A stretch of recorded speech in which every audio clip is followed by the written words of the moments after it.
So we were supposed to have Dean Shakuza moderate this panel. I think he may be stuck in a march somewhere. It is the day of action after all. So we're gonna carry on, and if he makes it, then we'll join. We'll try and keep this to about half an hour because we're kind of down a speaker. There will be time for questions at the end. But I think we'll kind of jump straight into it. So I'd like to ask both of you a little bit about what you do, who you're representing here today, the work that organization does. So Rodrigo, if we start with you, would you mind doing an introduction? I don't mind. Well, my name is Rodrigo Puntriano. I am here all the way from Peru, and it's actually very exciting to be here. It's actually very interesting to be here at COP26 as part of a young person's delegation of young leaders. We are here gathered to participate of COP26 as observers. Myself, I'm also a coordinator of a project back in my country to transform plastic waste into sanitary infrastructure for people without proper access to water and sanitation. I guess that's a little bit of who I am and where I'm from. 25 years old, by the way. So. Yeah, amazing. Well, welcome. And I mean, incredible projects that we'll definitely dive into. So I'd like to understand a little bit more about what you guys are doing. Sophia. Yeah, so hi, my name is Sophia. I'm from Canada, and I'm 14 years old. So most of my activism is within Fridays for Future there in Canada, and that's with Greta Thunberg and all those people. And we usually hold protests and do a lot of things like that. But another thing I'm participating in is suing my provincial government of Ontario for not taking enough action on the climate crisis. And I'm also here as a youth observer for COP26. So it's really exciting to be here, and yeah. Amazing. So we were talking about this earlier, you've got the official pass into COP. You're our eyes on the inside. You can let us know what's going on. Amazing work that you're doing, and you're suing your government. Yeah, so along with a group called Eco-Justice and a couple of other youth, I'm suing the Ontario government, which is my provincial government, for not taking enough action on the climate crisis. And although this might take years to go through, it is educating a lot of people in Ontario about how bad our provincial government is doing and how much more they need to do. I mean, I'm absolutely in awe. I think 14 years old and that level of determination to fix what is clearly an injustice in your hometown is hugely commendable. And I think, I mean, we're just getting started here, but I think this is going to be really exciting. So if we go back to you, Rodrigo, can you tell us a little bit more in detail about one of the projects that you're working on, so that we can kind of look into it a little bit more? Sure. So to tell a short story, in 2020, the World YMCA allocated $250,000 to finance different youth-led solutions, and the first youth-led solutions initiative. And so we managed to finance and fund different youth-led solutions around the world, which one of them is mine. It's called Sumahmuru. It means good seed, because we see this as the start of something bigger. And what we do is, at a community level, we make eco-bricks with plastic bottles. Mike, I don't know if you have my stuff over there. I would like to show the bottle. No? That's okay. Forgot to hit it. I think I've seen these. These are... It's just a bottle that you stuff with plastic. And then you repurpose that for something else, right? Exactly. Construction material or set design or whatever. Exactly. And amazing. What we decided to do with those eco-bricks is sanitary infrastructure for people without proper access to water and sanitation. These eco-bases, as we call them, are connected to a biodigester that would filter water and create green areas around these communities. Amazing. I mean, it's absolutely incredible. Well done. Well done. Yeah, we've actually the eco-brick thing is something that we picked up on a couple of years ago, and we really had this idea to design an entire stage out of that stuff. And I think just demonstrating a way to repurpose, upcycle, recycle, I think is so important. It's happened for a long time now, but if you can ingrain that in culture. And again, coming back to the reason why we're here, finding a way of making it interesting to a mainstream audience or being able to scale things like that, you can see some real change. Yeah, amazing. So yours is definitely more on a policy and political level, which I'm blown away by. Can you tell us a little bit about the process? And as long as you're not on any NDAs and not going to get in trouble with your lawyers, but if you could tell us a little bit about the process you're going through. Yeah, so I had to write up like an affidavit and do all that, along with the help of my parents, of course. But it's a lot of working with the lawyers, going through the legal process, and I still don't understand a lot of it. But most of it just comes from like me really wanting action and seeing that the Ontario government is not doing enough. But a lot of my work does revolve around engaging with politicians. Like I even was lobbying at the age of 7, like going to Parliament in Capitol Hill, because at the end of the day, we can all do our individual actions, but we really do need policies in that to lead us to a safer future. And I think that's something that is stuck with me, and I want to continue to do. That's absolutely incredible. Do you think you'll go into politics? Do you see maybe that there's a future there where you can have influence? Do you feel that you can have influence from within the existing political structure, or do you think that maybe the role is to sit outside of that and try and influence the change from the outside? I'm curious. Well, I don't really know if I want to go into politics. I'm not really sure what I want to do yet, but I really know that as youth, we deserve a voice, and I think it's important that most youth do speak out about this because, well, I can't vote. I'm only 14, but I can still have an impact with my voice and speaking to the media, and I can still talk to them and tell them that I'm interested in this and that I want them to take action. Yeah, amazing. Well. Yeah, I know that we spoke briefly when we were doing a prep for this, but I'm kind of curious to know for each of you, coming from very different places, Peru, Canada, and obviously we're here in the UK today. I wonder where you guys feel, like what's the temperature check on your communities and your peers in your respective countries? Where do you guys feel the climate movement is at? I think it's not enough. Well, my president was not here at COP, and he was little criticized for that from my perspective. My country, to say the least, is focused on other priorities right now, which of course are not the ones youth is advocating for. But I feel that that's a situation that we need to complain about and to take it as a circumstance upon we would have to build up something on. I was talking yesterday with some George Mason University graduates and students, and we sort of reached out to a conclusion that if politicians are not doing their job, we need to step in. We need to do something about it. We need to build ourselves, empower ourselves, build our capacities, and join from wherever we are from. And I don't mean going in politics, but do something to reach that space. Because every time we are not in a political space, we're taking that space away from. So obviously you're part of the YMC International Group, which is a global collection of youth leaders. I guess that's had particular meaning for you because where you are at home, you feel that there isn't necessarily that community to tap into. So being able to have access to that's been important?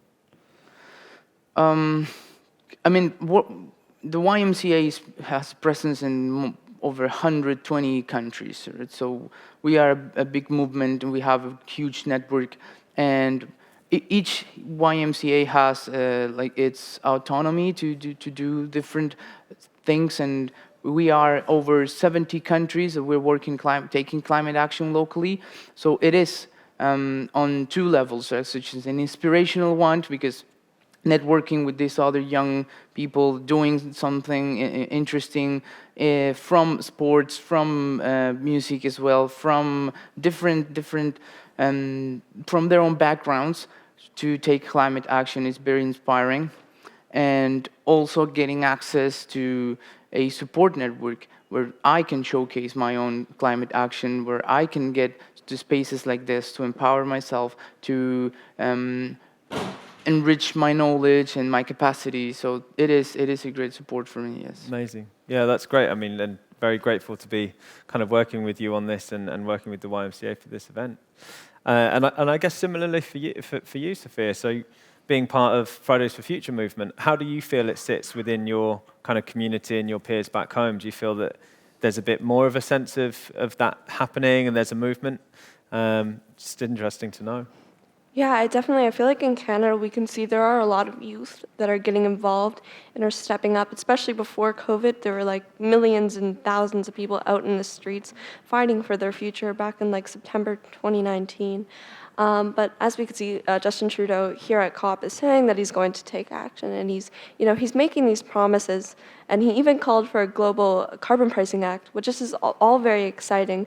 But what we really want to see when he goes back home, to Canada, that those politicians, including him, that made those promises actually follow up with that. Because we don't want them to just go back to Canada and then not follow up with anything they said. We actually want those to be continued with, and when I go back to Canada, I will continue to put pressure on the governments, and I'll be watching as a youth, making sure that all these promises that they're making here are followed up with. And I definitely think that's one of the most important things, because they can acknowledge that the climate crisis is real, they can acknowledge that this is a problem, but at the end of the day, we really do want to see them taking real action on that and see them following up.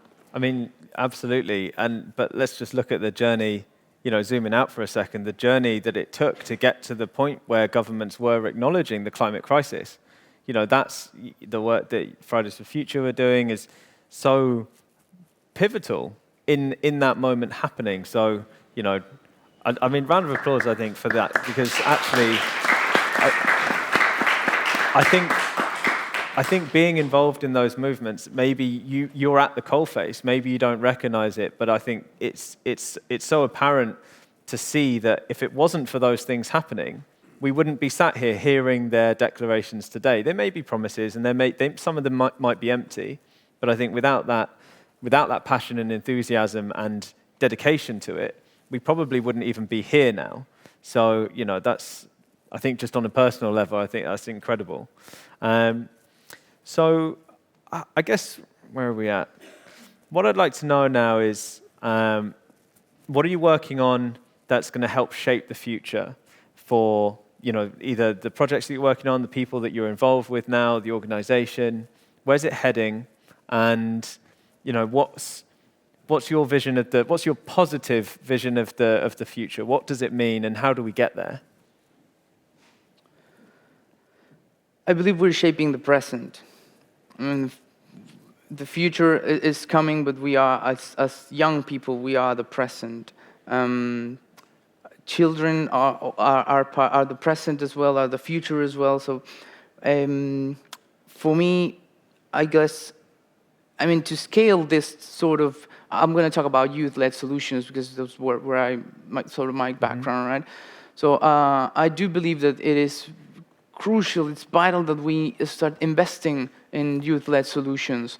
I'm not gonna lie, we're gonna make mistakes. We are making mistakes right now, but everybody does. Mm-hmm. Every huge billionaire or huge companies, they say the same all over again.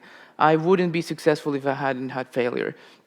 So, the amount of investment that we've reached so far, $250,000, has been enough to fund over 35 youth-led solutions, which I honestly consider on a scale it's not so much. It's not so expensive for us to volunteer our time and to start getting the resources we need to build up solutions for today. So basically, in the future, I guess I would think of the YMCA as this youth-led solution impulsor, and we are actually I'm sorry for the English. We are actually gathering resources. We want to reach $1 million more resources to invest in more of these youth-led solutions because it has worked. It is working right now. I'm a witness of it. This following week, we are actually premiering the screening of a film which is showcasing just 6 of these solutions. The YMCA has picked up 6 solutions based on different topics and different continents as well, because we want to show that we are taking climate action worldwide, but locally anyway. And so I guess that's in a nutshell. Yeah, amazing. I mean, that's a staggering amount of money, but I think actually the real takeaway there is the number of projects and the kind of things that you're involved in. You know, that scales and that's generational. You know, I can imagine being in your position and receiving funding to build an idea out that's funded, and you know, you can take that forward. That's your path for the future, and then you know, you're building momentum. The governments aren't going to be able to hold their ground for that long when you have this huge swell of kind of youth activism, which I think is what we all want to see. You know, it's the most important thing. Sophia, same question to you. What's the future that you can see? Well, I have a lot of things planned for the future, but one of the most important things that I'm going to continue to do is continuing to talk with politicians, because as much as I can go out and protest and talk about how they're not doing enough, I still want to go and talk to them and show them solutions and talk about solutions that they can take action on, because I don't want to just be here complaining. I want to actually see them take action. So I definitely want to see solutions, and I'm going to continue working within, talking with politicians and lobbying, things like that, and continuing with my lawsuit and doing as many interviews and as many engagements to continue to raise awareness with the public and tell more people about how much us youth care about this and how important it is to. Yeah, amazing. And how are you finding those conversations? Like how you know, do you feel that they're getting easier? Did you feel resistance at the start and maybe less now? Do you think they're becoming more resistant? Is it, you know, purely a reflection of that individual? You know, I can imagine sometimes that's going to be the case. So definitely when I started lobbying about the age of like 7 or 8, you could see like their faces when I walked in, like, why is there an 8-year-old walking into my office? And I wouldn't really talk to them about like policies or so. One of my main things that I would do is actually draw photos that would say things like the climate crisis is real. And some of the politicians to this day still have those drawings like on their desk or something. So you could see even at the age of 8, I was still having an impact on them. And now as I'm getting older, they're seeing that, you know, this is starting to become more urgent, and there are more youth getting involved with lobbying. Because when I started, the organization the traffic is really that was tight out there. holding the lobbying, Citizens so I Climate just sit Lobby, and then I just wasn't join the allowing conversation. youth under 16. But as No soon worries, as they I- saw the impact that Thanks I a was lot. having and other youth were having, they're letting more youth and more younger kids go into politicians' offices and talk to them about it. Although we Fantastic. can't get deep into the politics and into the details of it, we still have an impact on them, and that's showing. Amazing. Dion, thank you for joining us. I hope you made it here okay. This is brilliant, actually, and thank you. I mean, I'm really interested in, you know, what is it about that picture that made such a difference? You know, is that it? Because I think there's been a few studies that have gone out about the fact that you guys, you know, you don't have the luxury of income at your age, but you can influence your parents. You know, you can influence upwards, and I feel like something like this picture that you've drawn is such an emotional thing. It really demonstrates, you know, how much it means to you, and that is something that you can take forward. And as you say, it's like being able to get that message out, being able to have the platform to enable you to do that. That's where you're going to hopefully see the real long-term change and the benefits. Dion, thank you. So I wonder would you mind doing a short introduction? Yeah, sure. Thank you. Greetings, everyone. My name is Dion Chikuza, and I choose to identify as a youth advocate for sustainable development. In particular, I focus on climate change and renewable energy at a local, regional, and international level. I form part of the climate change committee back home. I'm also part of the delegation as a junior negotiator, in particular following youth-related issues. And at the international level, I've been involved with the different youth events we do, like the Youth for Climate last month, the UN Youth Climate Summits, and also the constituency to the UN Framework Convention on Climate Change, where we do follow the negotiations and push for young people's inclusion. And I would basically say we trying to prepare the regulations and the laws to understand the role of youth in order for the next generation to have an easier go at their climate activism, because currently we still have to just get the space used to why young people should even be in the conversation, especially if you look at a sector like energy. It's very technical, so engineers don't also understand what you mean by youth empowerment through renewable energy. So yeah, that's more or less how I'll shortly introduce myself. Yeah, brilliant. Thank you so much. And actually, on that last point, let's go into that a little bit. How can youth influence renewable energies? First of all, I think young people can ask for an alternative energy system, because we would be the ones dealing with these climate impacts, so we wouldn't want to be reliant on a carbon fossil fuel-based energy. And I think young people also have the opportunity to convince society to go green, because it's ultimately a personal choice at the end of the day. People can either consume safely, or they can actually be, careless. And I think the third point is young people are also very innovative. So in my country, young people come up with their own energy systems, whether they're tending to cattle and you just wanted to ensure predators don't come around, so you just connect solar panels and lights to keep it, bright at night. Or you could actually be at the forefront of innovating new energy solutions. And I think the renewable energy sector provides ample opportunities for young people as opposed to the traditional sectors, because renewable energy is a decentralized system. So you could also look into small solar farms for young youth consortiums in order to use that money to fund our climate activism, because we really don't have budgets and money for that. So financially, this sector is profitable for young people as opposed to, let's say, a traditional subject like adaptation or climate restoration. So I would say that it just depends on where you are and what your entry point is. Yeah, amazing. If we can stick with you for a minute, because there was a couple of questions I'd like to get a read on, and we were talking about what the sort of temperature check is, where you are in your own community. Do you feel like there's a growing kind of movement of youth culture? Do you feel like you're, in Rodrigo's case, he feels maybe a little bit isolated. In Sophia's case, there's a much more kind of growing community. How is it where you are?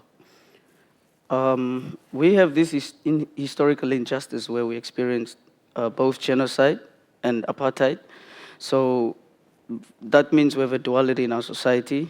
And when you talk about youth, not many young people are actually aware that we have to be pushing for an advocacy on sustainable development. Some of them are more focused on first trying to get food, first trying to get jobs. They got family responsibilities. So when I talk about climate, they look at it from, what does that mean for me? What do I get out of it? Otherwise, I have to tend to my family. Mm-hmm. But in terms of curiosity and growing movement, there's been a lot of, I would say, activities around young people in my country, because they're starting to see the movement. They see a fellow young person like myself, and then they also ask themselves, what can I also do to improve my community? Because if you're historically disadvantaged, that means there's something wrong. And so each and every one of us in our community has to figure out which part of society do I target in order to improve it. I chose climate and sustainability. Others are on education, gender-based violence. So I think they are there, but what's lacking is connecting what other people are doing towards the climate agenda. I think that would grow a bit more. I won't say I'm isolated. I'll say it's there, but there's just not enough support financially. So the country is big. I'm mostly in the capital city.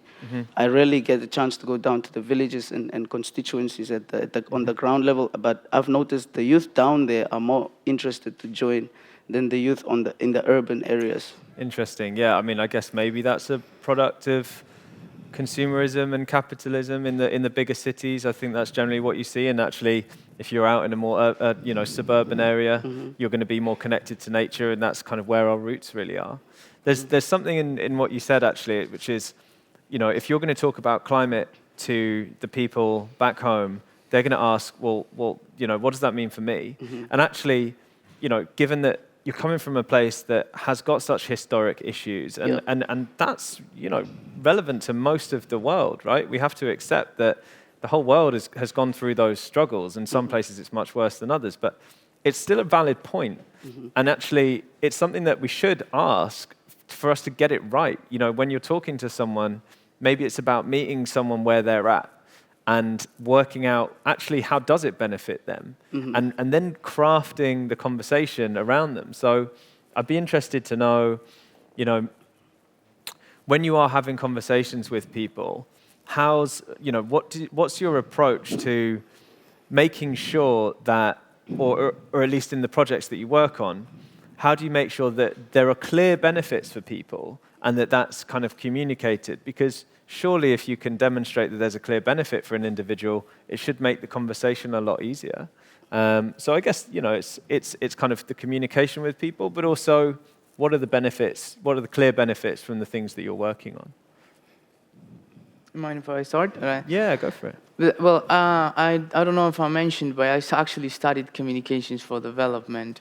And if I may, I can twist the question a little bit, because we tend to believe that communication is speaking, but it's actually listening first. So what we did from very anecdote experiences,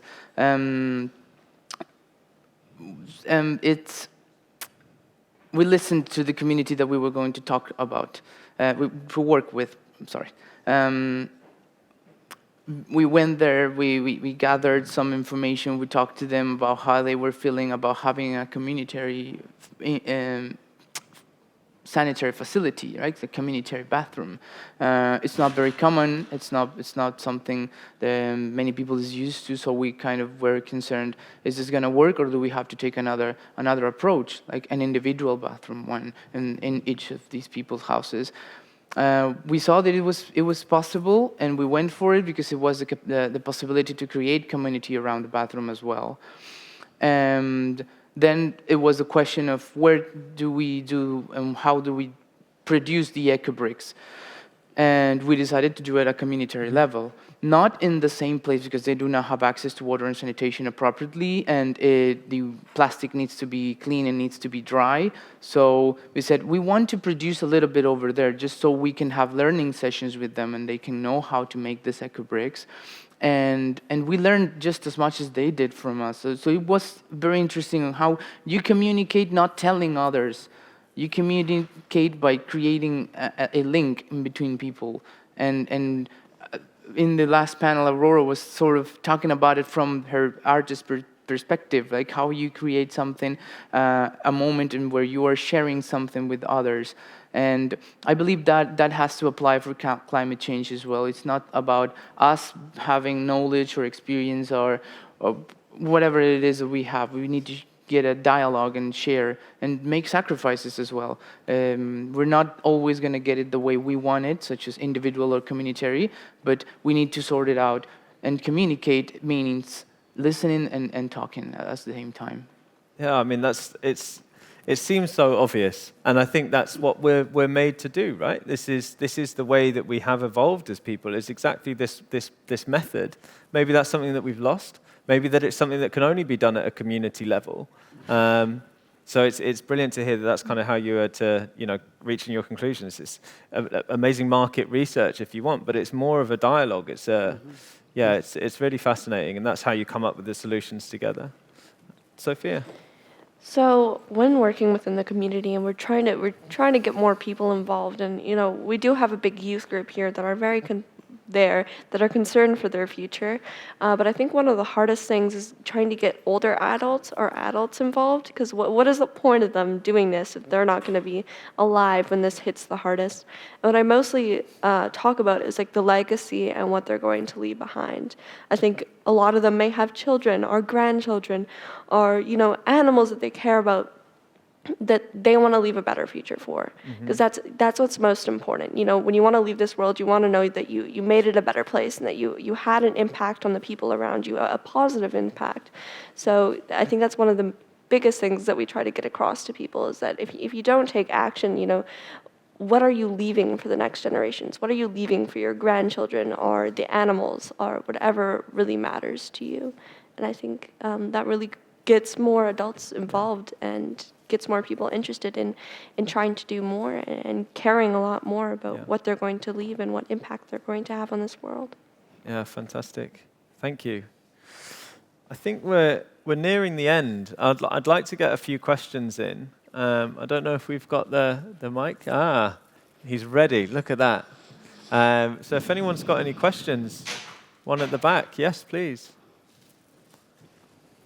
It's coming around.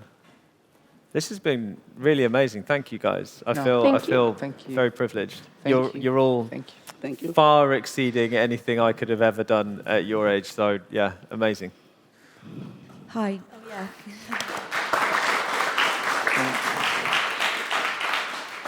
Yeah, I absolutely agree with that. Thank you. My name's Rosie, and I'm on a program in London called On Purpose. It's retraining people from one career into environmental sustainability.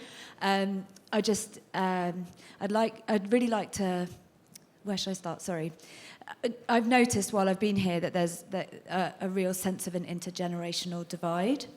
And that's been quite palpable and quite, like I came home yesterday and just cried, actually, because of it. And I'd really love to hear what your thoughts are on what genuine collaboration looks like between the generations. That's a good question. Who wants to go for that? It's a tough question as well.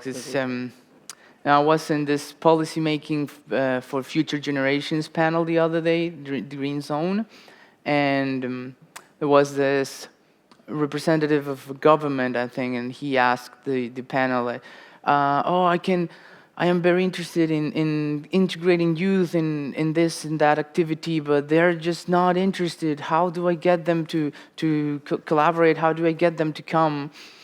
And I just thought the answer was brutal. I think it was, maybe you are trying to bring them and you're not willing to go their way. Maybe what are you expecting them to fit your elder, or I don't know if that's a good word, your standards, and why are you not going their way? So I feel back on making a loop onto communications being a dialogue and not an injection of information.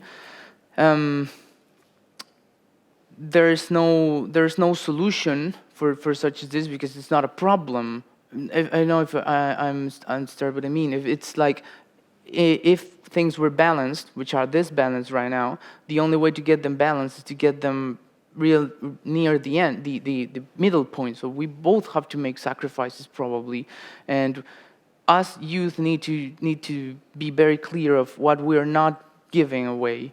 And I believe them need to be clear on, they need to listen more. We need to push them our way. You need to pull them our way. So I think, I don't know if that answers your question, but I guess my reflection is, there cannot be collaboration if there's not a neutral sort of co-made space for collaboration. Yeah, really nice. Did you guys want to add anything? Sure. I probably think there's some principles that the elders must also acknowledge. For example, the common but differentiated responsibility and respect of capacity, because young people obviously cannot always be on the same level. And then the second part is power dynamics as well. It's very difficult to get into some type of relationship when somebody has more power than you. If things get tough, they will always use that to push their ideas through. In order for it to be meaningful, I think we should look at climate change as a concern of humankind. And I like the word humankind as opposed to breaking it down by gender, because I think climate change equalizes all of us. Even now at the convention, there's very important people, Bill Gates, Jeff Bezos, the royal family, you've got presidents, but there isn't this hierarchy thing. It's like we are all on the same level. And I think that's how I would normally approach elders, to give us something, because you need a mandate before you can engage people who are of a higher stature than you, so that you use that mandate to argue and justify your position. It's not a friendly conversation each time we engage elders, of course, because we want more and we don't want compromises. And as such, I like to prepare myself before I engage them. That's why I'm more on policy and stuff. I've tried to insert rules within the country's regulations, so that when I step to any office, whether it's in the north or the south, the rule of law actually protects me. And I use less of how I feel, because emotions change every day. And I also think we need to vertically and horizontally integrate youth, because we are not in 360 degrees in it. We are only in there as a constituency, for example. But we are not monolithic either as young people. We've got so many different ideas, and some young people don't agree with every other young person. So I think the adults must know they have a moral responsibility first, and then the youth know they have an intergenerational mandate to collaborate and learn from the experience. Because you can't buy experience or study it at school. You can only study the science that you want, but an adult can actually share some things that you may want to learn, and it improves us. And also, maybe young people also tend to not create a lot of allies with adults. Not every older person is against us. I mean, there's some that are also in the crowd that believe in youth empowerment. We should take advantage of that and use their mandate to engage those on their level as well. Yeah. So I'll put it that way. Well done. Yeah, thank you. Anyone else? Okay. Thank you very much, guys. This was absolutely very eye-opening, and I hope the platform was useful. You have many allies here today. So yeah, any way that we can support you, your work is incredibly admirable. So thank you very much. Brilliant. Thank you. After you, sir.